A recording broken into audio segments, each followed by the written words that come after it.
আলাইকুম, ওয়েলকাম জানাচ্ছি আমার একটা ডেইলি ব্লগে। ভিডিওটা ছিল হচ্ছে ঈদের 2-3 দিন পরেই আমরা হচ্ছে বগুড়া ময়মনসিংহে গেছিলাম। তো সেখানকার ভিডিও এটা আসলে অনেক লেট হয়ে গেল, ঈদের প্রায় 1 মাস পারই হতে চললো। আমি তারপরও বড় ভিডিও দিতে পারিনি, কারণ আমার বাবা ঈদের 2-3 দিন পরেই মানে ময়মনসিংহ থেকে ঘুরে যাওয়ার একদিন পরেই আমার বাবা খুব অসুস্থ হয়ে গেছিল, মানে একদম কোমরটা ভেঙে গেছিল, কোমরের হাড় ভেঙে গেছিল আর কি।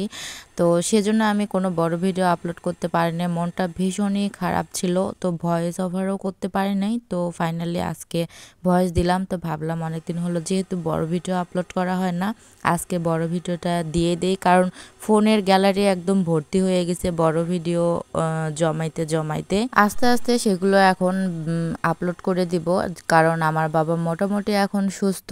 আর এখানে ময়মনসিংহে ওয়াটার পার্কে ঢুকতে কিন্তু এখানে হচ্ছে টিকিট নিতে হয়। তো এখান থেকে টিকিট নিয়ে আমরা ভিতরে এন্ট্রি করলাম।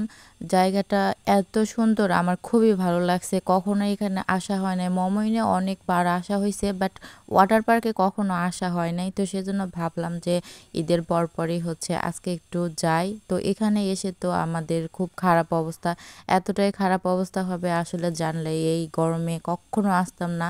এই গরমে ময়মনসিংহে এসে আমাদের বেহাল অবস্থা, মানে কি বলবো, আর বলার ভাষা নাই। আসলে একটু আবহাওয়াটা ঠান্ডা থাকলে হয়তো বা আসে আমরা মজা পাইতাম, এত গরমে আসাটাও আসলে আমাদের উচিত হয় নাই, কারণ ঈদের পরপরই সবাই সবার হচ্ছে বাসায় চলে যেতে চাইছিলাম। সেজন্য আজকে আমরা এখানে চলে আসছি, মানে এত গরমের মাঝে হলেও আমরা হচ্ছে ময়মনসিংহে আসছিলাম ঘুরতে।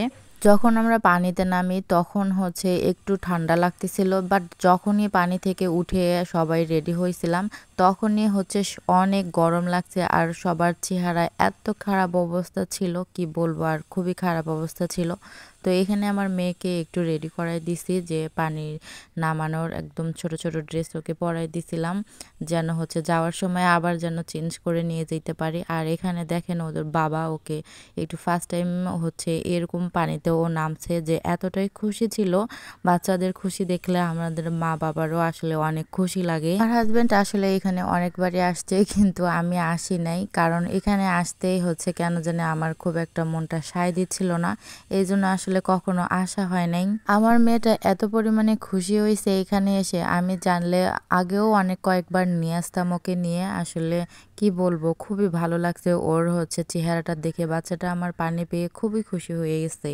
এখানে খুব একটা পানি ছিল না, সামান্য পরিমাণে পানি ছিল, মানে কোমর পর্যন্ত পানি ছিল আর কি। এত গরমের মাঝেও দেখেন কত পরিমাণে লোক এখানে আসছে, আমি তো দেখে অবাক যে এত লোক এখানে, মানে পা রাখার জায়গা নেই এমন একটা অবস্থা। দুই পাশেই পানি ছিল, তো ওখানে অনেক লোক ছিল। আমি তো এখানে নামতে পারছিলাম না, আসলে আমি যদি নামি তো আগে ভিডিও করতে পারবো না, এই জন্য ভিডিও করা শেষ হয়ে গেলে তারপরে আমি নামছি এখান থেকে। আমরা এখানে মোটে 6 জন আসছিলাম, তো তার মধ্যে হচ্ছে একজন সিএনজিতে আসছে। মোটরসাইকেলে আসলে 6 জনের জায়গা হচ্ছিল না, এই জন্য একজনকে সিএনজিতে পাঠিয়ে দিছিলাম আগে। আমার চাচাতো ভাই হচ্ছে সিএনজিতে আসছে, আমরা হচ্ছে 5 জনে হচ্ছে মোটরসাইকেলে আসছি।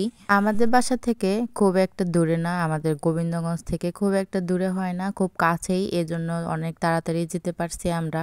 তো ওখান থেকে বের হয়ে আমরা এখন চলে যাব, মোটরসাইকেলের জন্য দাঁড়ায় আছি। এখানে অরুষার বাবা হচ্ছে মোটরসাইকেল নিয়ে আসতেছে, এই জন্য দাঁড়ায় আছি। পানি থেকে উঠে এত পরিমাণে গরম এখানে।